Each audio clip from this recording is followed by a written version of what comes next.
महाराज जी, मुझे मेरे क्रोध पर निरंतर नहीं रहता। मैं हमेशा सबकी मदद करता हूँ, या ये कहूँ कि लोग हमेशा मेरा फायदा उठाते हैं। पहली बात तो आप अहंकार के बैठे हो कि मैं सबकी मदद करता हूं। तुम्हें है क्या जो तुम मदद कर सकते हो?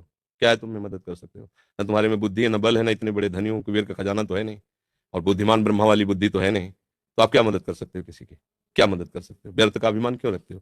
भगवान कृपा करके यदि किसी को एक लोटा पानी तुमसे पिलवा रहे हैं तो इस बात को ऐसे क्यों नहीं देखते हो कि भगवान कृपा करके इन रूपों में मेरी सेवा स्वीकार कर रहे हैं, मैं मदद, इसीलिए तो तुम्हें क्रोध आ रहा है। तुम ये कामना किए बैठे हो कि मैं दूसरों की सेवा करता हूं और दूसरे मेरी बात नहीं मानते, मेरी ये सेवा नहीं हुई। तुम उनसे सम्मान चाहते हो। हमने तुमको पानी पिलाया, तुम्हें प्रणाम करो, हमारी बात मानो, हमारे अनुकूल चलो, इसे सेवा थोड़ी कहते हैं। सेवा कहते हैं नेकी कर दरिया में डाल।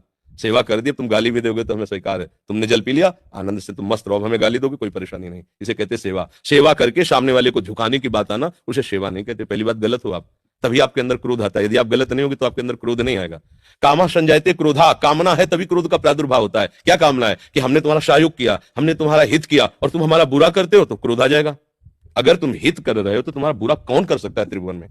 किसी की ताकत नहीं। हमारा कर्म ही बुरा हमारे सामने आता है। जैसे हम अभी वर्तमान में वो पाप नहीं किए जिसमें हमारे ऊपर ब्लेम लगाया गया है, इस समय तुम बिल्कुल निर्दोष हो, लेकिन वो दोष जो तुमने गुप्त रूप से किया तुम्हें बख्शेगा नहीं। तुम लाख जगह रो, लाख जगह तुम प्रार्थना करो, वो तुम्हें दंड दे के रहेगा। कर्म बड़ा बलवान होता है। तो बात ये सोचो कि भगवान कृपा करके हमसे हित करा रहे हैं, और किसका? वही इन रूपों में आ रहे हैं। आप उनको मनुष्य समझकर, अपने को बड़ा समझकर